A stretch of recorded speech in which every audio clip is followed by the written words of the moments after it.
You're listening to another special 1850 Main Street edition of The Public Square.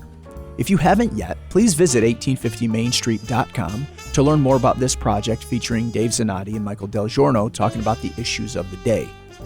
Now, this first of a two-part special features Dr. James Carafano joining them to talk about what's happening in Israel.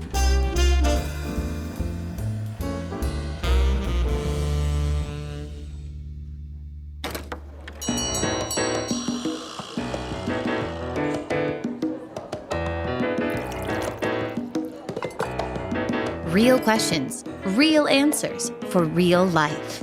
Come on in and pull up a chair. You're at 1850 Main Street with Michael DelGiorno and David Zanotti. Today we're talking about Israel with Dr. James Carafano. Lieutenant Colonel Carafano served 25 years in the U.S. military, has taught at the U.S. Naval War College and West Point, and is a vice president at the Heritage Foundation. So, James, I guess let's start with a big picture. You've taught in War College. You're a student of history, and you have been a foreign policy analyst. Whenever we get to the Middle East, it gets everyone's attention, especially when they start viewing this in terms of biblical prophecy and so on. Let's just do this from a war standpoint. Big picture, what's happening, and how concerned should we be? Yeah, so I will paint for you what I think is the worst case scenario, and which I think is actually very reasonable, which is, why would Hamas do this?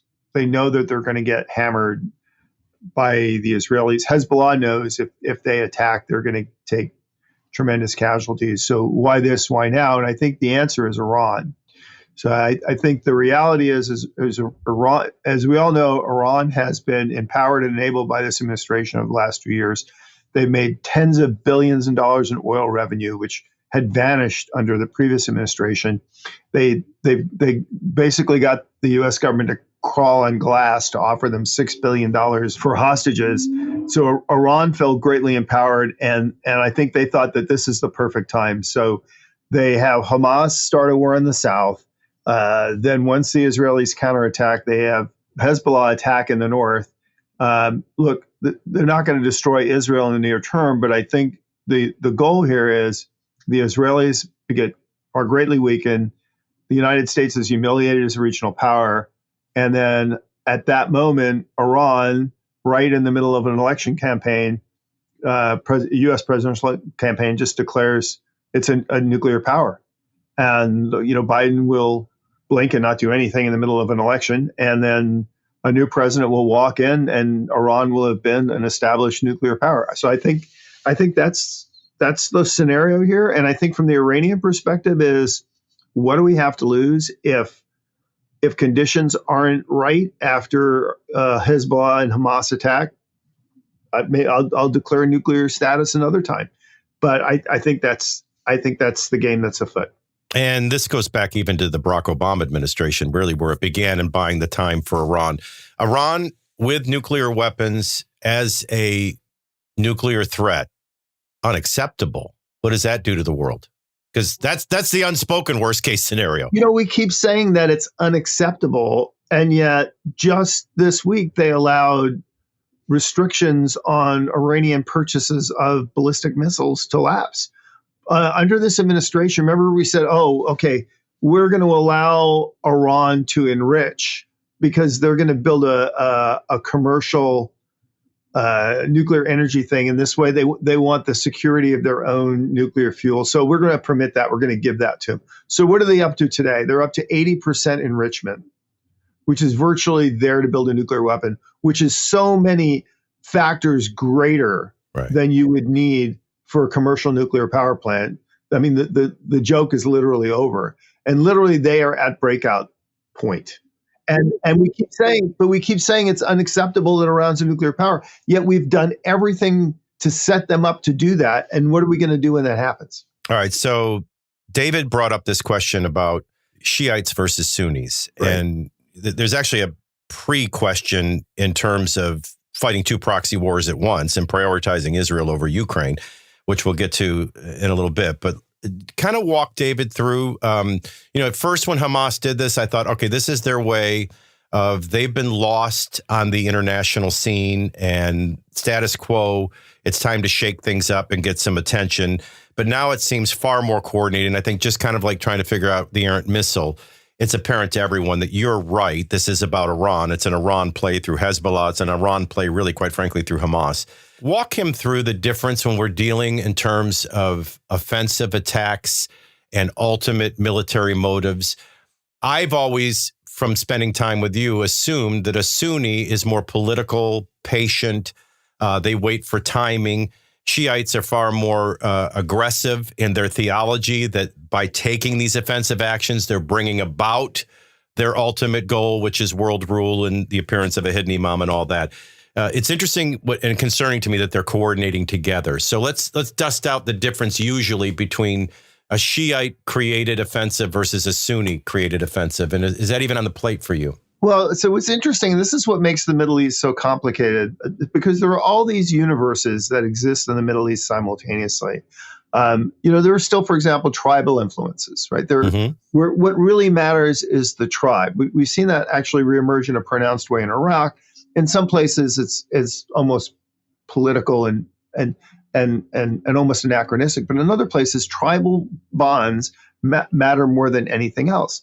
There is the Sunni Shia divide, right? And this has started as a religious divide between two branches of the Islam religion, but it became rooted as a geopolitical divide, but because the one branch was kind of situated in the Persian Empire, and the other branch was in the Arab states in the south. So it's both a political and a religious and a cultural divide.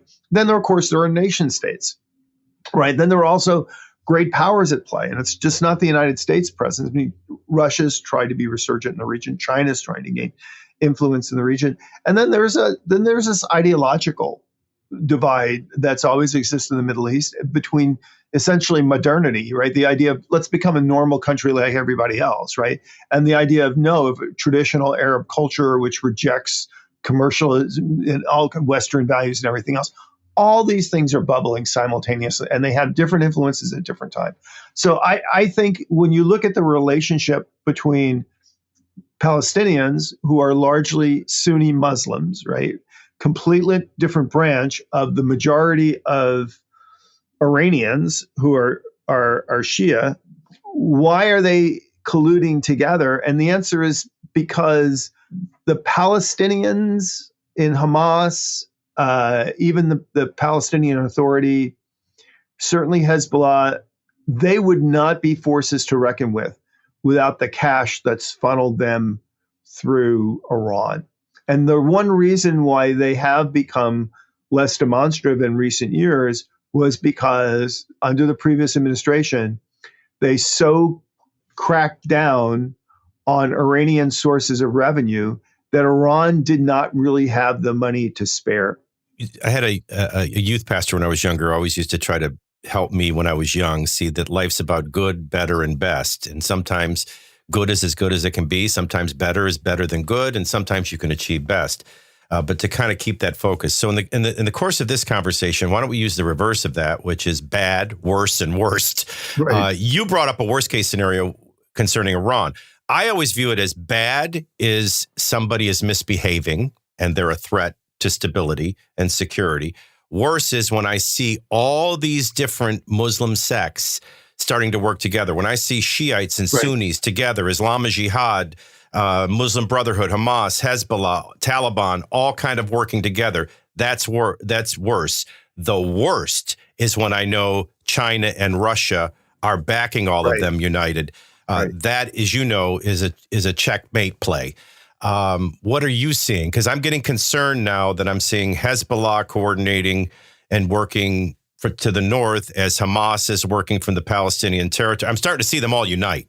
That's not good. So, when you to bring in kind of the great power competition, what is the trick question? What is the one thing that Iran and Russia and China all have in common? And that is that they see the achievement of their goals and their power and security in a diminished United States. So they all have their own interests. In some places, their interests actually conflict. But what they all share in common is they all want to see America weakened and withdrawn. You taught war college. You taught history. How's that any different than the enemy of my enemy is my friend? Well, yeah. Well, but sometimes they kind of are friends too. But Russia, in particular in this campaign, it's very obvious because what's interesting is the Russians and the Chinese have traditionally, in the past few decades, tried to make nice with Israel. Now, remember, in the Soviet Union, in the days of the Soviet Union, the Soviets made a strategic decision, since the United States had become an ally of Israel, that they would essentially align with the Arab states and destroy Israel. And that was the way to get the U.S. out of the region. And so we had this situation where you had the Arab nations aligning with the Soviets for a large part. The Egyptians did it. And then, of course, that didn't really work. The Russians never effectively, after the 70s, the Reagan era, never effectively competed with us in the Middle East. And then they actually made nice with the Israelis. That was a way of competing with the United States. But we'll make nice with the Israelis too. Now they have completely thrown the Israelis overboard for Hamas. Why is that? And the answer is very simple. They want to distract attention and effort from Ukraine. And so they're hoping that the war in the Middle East weakens support and attention to dealing with Ukraine. And it's interesting because the Israelis have actually been fairly cool on Ukraine. They haven't been anti-Ukrainian, but they haven't given them any aid. They haven't done a lot. They've kind of kept their quiet because they've got this relationship with the Russians. And so now the Russians literally kind of stabbed them in the back, right? Supported Hamas. So that's that. The Chinese, this would be awesome for them to expand their influence and attention in the region. So they also have courted the Israelis. They tried to buy the port in Haifa and other things. They haven't been super successful in the Middle East because most people in the Middle East don't need their money, right? Right. So, but they've always been trying to crack open doors. And so they actually have been also very cool on the Israelis. Again, their hope is that the U.S. is going to come out the big loser here, that our influence will be weakened, and that what other countries do is they will turn to the Chinese for support to hedge against the withdrawal of the United States. So ironically, even though the Chinese are all in bed with the Iranians, they'd be thrilled if the Iranians go nuclear. They then hope that the Arab states will then turn to them as a protector against Iran. Just kind of interesting.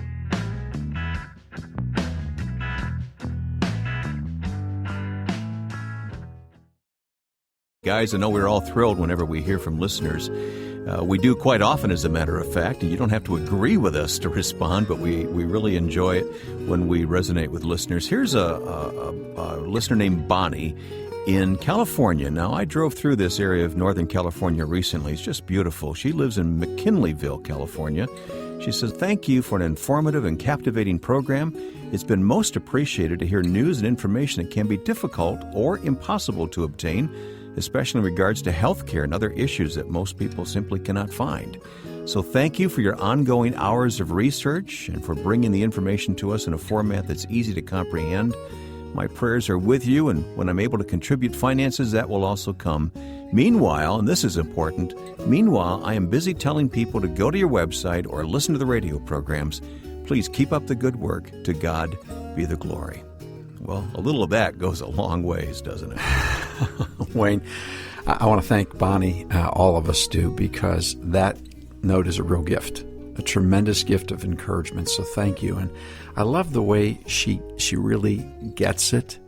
First off, that she would take the time to listen. We're very complimented that she would let us into her life and into her thought process and that of her friends and family, and that she would be willing to share what we're doing, which is so important because all of the folks that listen here can become their own radio stations by simply sharing what they've heard. And that's the way these things are designed. The fact that she's praying for us means perhaps more than anything else, because this is a spiritual struggle that we're in, and we need help and we need each other. So I want to thank her so much, Bonnie. Thank you for your prayers and for everyone that's praying for us. And I love the way she said, there'll come a time I know that I'm going to be able to make a contribution, and I look forward to that. Because all of us here around this table are donors. Now, we weren't always able to give, and sometimes we're still not able, but we're all in as volunteers and donors, and we're all in this together. And that's why every single gift, whether it's $1 or $1 million, really, truly matters because of the giving, the prayers, the friendship, and the distribution support. So, Bonnie, I got to tell you, you made our day. Thank you very much. Thank you for all you're doing, and we look forward to getting more tools in your hands so you can even be more effective as well. Michael began in talk radio over 30 years ago. David has been working in the field of public policy and media for over 40 years. They've been around and seen a lot. To learn more about Michael and David, visit 1850mainstreet.com.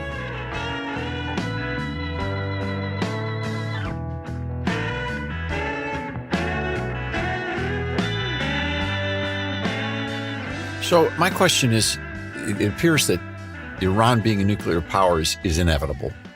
When did it become inevitable? At what point in time did the ability to stop them leave the room? So that's a really, it's never inevitable. It's not inevitable, until the day they've decided. And this is, I think, one of the things that's always been wrong about analysts when they've looked at Iranian nuclear policy is that they've always assumed that it was some kind of conveyor belt. And that if we did a lot, we would slow it down. If we did less, it would speed up, right? But the reality is it's not a conveyor belt, and it hasn't been for several years. It absolutely, the day Biden walked in office, essentially gave them, it's not. I mean, they can be a nuclear power whenever they want. It's a political decision, a strategic decision, not a capabilities decision. And it's been that way for quite some time. And so if you want to keep Iran from going nuclear, the one way to do that is convince them that the costs of becoming a declared nuclear power are higher than the benefits of it becoming. That's no different than North Korea, right? Exactly. So now let's just go to the Iranian position on that. Wouldn't being a nuclear power be more valuable than any potential restriction? Isn't that their ultimate goal? Well, you might think that, and I'm sure there are some Iranians that think that. Certainly the Pakistanis thought that when they got in nuclear weapons, but, it turns out not to be the case. So what's the first thing that's not the first thing, but when Iran becomes a declared nuclear power, what are Saudi Arabia, Egypt, and Turkey going to do? Odds are they're going to become nuclear powers, right? And they will accept the risk of breaking the non-proliferation treaty for their own security, and they'll say, well, unless somebody's going to come in and guarantee they'll destroy Iran if they fire a nuclear weapon on us, we're going to get our own nuclear weapons. And so you're going to wind up with a nuclear stand, much in the way, when India and Pakistan thought, well, we'll get nuclear weapons and we'll get everything we want now. Well, all you wind up is back with a standoff. That's a problem. So, the Iranian argument is we're sacrificing everything to get a nuclear weapon and we're going to be way better off. Well, that ain't going to turn out to be any more true than North Korea. But here's a problem in the short term. And we've seen this over and over again. Nascent nuclear powers, the first thing they try to do is use that power. We did it. When we had a nuclear monopoly in the 1940s, we had this thing called atomic diplomacy. We used to wave our finger at the Russians like, oh, well, you can't do that because we have nuclear weapons and you don't. And the Russians were like, yeah, for another hour and a half. The Indians and the Pakistanis tried it. They almost went to war. Even the Israelis. I mean, the Israelis, people forget, the Israelis have had nuclear weapons for a decade. Somebody just walked over and slaughtered 1,400 of their people. Because is Gaza worried about a nuclear attack on Gaza? No. But the problem is once you get nuclear weapons, having invested all this energy and sacrifice in doing that, you feel like it ought to give you something, so you're going to try. So the logical thing is Iran becomes a nuclear power. And remember, at this point, Egypt and Saudi Arabia and Turkey are not nuclear powers. What Iran could well do is say, Straits of Hormuz, nobody gets to send oil through the Straits of Hormuz unless we say it's okay, because if you do, we'll nuke you. And you have to agree to, and so we have another energy crisis. Yeah. Now, that'll probably get overcome, right? But we're all going to have to live through the crisis and the global recession that results from it. The bright side of it is the bright side of it tends to be a diplomatic negotiation problem. The downside is, if you brought up Pakistan, I'll never forget being on the air in Tulsa, Oklahoma, and I'm sitting on the air thinking to myself, if this goes bad and you have India and Pakistan exchange nuclear, we may see 100+ million people just vanish from the face of the earth. Pakistan, cooler heads. By the way, India, not always a cool head in those situations, but cooler heads prevailed. Iran may not pass that test. They're far more aggressive. Let me tell you the backstory on this, because it's not secret, but it's not widely known. When Pakistan and India were actually hauling out the nuclear weapons and thinking about shooting at each other, the U.S. sent a team of target analysts to both countries. And they said, you guys built these things, but you actually don't know anything about the effects that they have because you invested anything in that. So they said, if Pakistan fires all their nuclear weapons at you, let us show you what that looks like. And then if you fire all your nuclear weapons at Pakistan, let us show you what that looks like. And the Indians were like, this is like Armageddon. Right. This would be, then they went to Pakistan and they gave the Pakistanis the exact same brief. Let me show you what these nuclear weapons will do. And both sides said, you know what? Maybe not today. Here's to your point about, well, how can we depend on the Iranians being sane? And the answer is we can't. But here's the bigger problem, which is, what do we do if Iran and Israel and Egypt and Saudi Arabia all have nuclear weapons? Because we've never had this situation before. Almost every nuclear competition that's ever existed in the world has really been superpowers. A two-sided, right? Well, it's been a two-sided thing. It's like even Pakistan and India. It's like it's like the classic shootout in the Westerns. Like the two guys in the street, right? They're both like, is the other guy going to pull the trigger, right? And those are relatively easier because it's just a two-player game, right? You ever see that with the one Western with Kevin Costner, where open range or something, and then they go out to have a gunfight, and then everybody in the town starts shooting at everybody? So nuclear stability where you're a multiple independent nuclear is much, much less stable. This is, for example, why 1914 spun out of control so quickly. It wasn't just a two-player game, right? There was Austro-Hungary and Germany and Russia, everybody making their own decisions, and it's spun out of control pretty quickly. So it is a massive, between the likelihood of regional disruption and the potential for real nuclear proliferation and nuclear war. This is the nightmare scenario. So I go back to your point as, a declared Iranian nuclear state is kind of unthinkable. But you know what? Nobody really wants to invest in doing the opposite except the last president. It's interesting. Every election cycle, foreign policy and the security of the people should be the number one priority. It's the last thing on anybody's mind. I look back and I'd say for Bill Clinton and for George W. Bush, history won't remember it this way, but their greatest failure in terms of foreign policy was not anticipating the threat of al-Qaeda. That's, I don't know if I buy failure of imagination. I saw the movie Executive Decision, which came out years before 9/11. But I would say allowing China to build for decades while we were depleting our military. Right. That'll go unnoticed by history. Barack Obama's losing of Turkey. I said this to you when it happened. And again, I come at it from a different angle. I look at things biblically, I look at things geopolitically, and I look at things historically.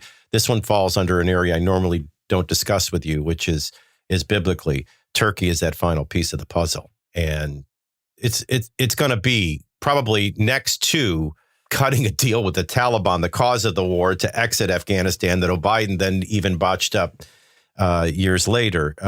Big mistakes, but losing Turkey, devastating mistake of the Obama administration. Well, I don't know if we've lost Turkey, but I will tell you this is the crisis of potentially Turkey and Saudi Arabia and Egypt deciding that, well, we have to have nuclear weapons too, and the problems that'll create in the NPT, which requires all kinds of sanctions on them. And so literally the United States would have to be cutting off countries that are crucial for stability in the region. It could not get more ugly. If you remember when India and Pakistan went nuclear, we both sanctioned them both, right? And you know what? It wasn't that big a deal because they weren't really like in the middle of the universe. Indians weren't even our friends. Pakistanis were a long way away. It's before the Afghan war, the first Afghan war. We didn't care. Boy, it ain't going to be a situation in the lead. It's going to be really, really super ugly.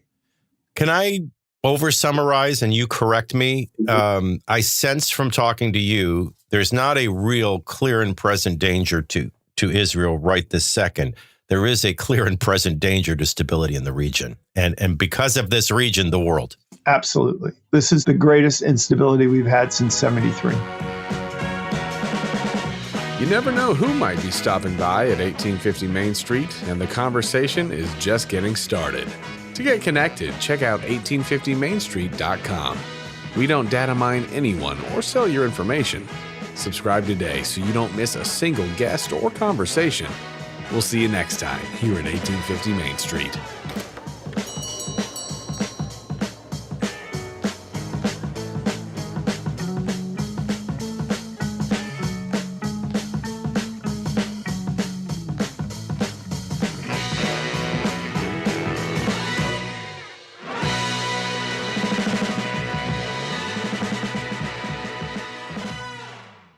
Once again, that was a special 1850 Main Street edition of the Public Square, which you'll hear from time to time on these visits together. Tune in next time for the conclusion of this conversation with Dr. James Carafano. And thanks for listening to the Public Square. The Public Square is a broadcast service of the American Policy Roundtable.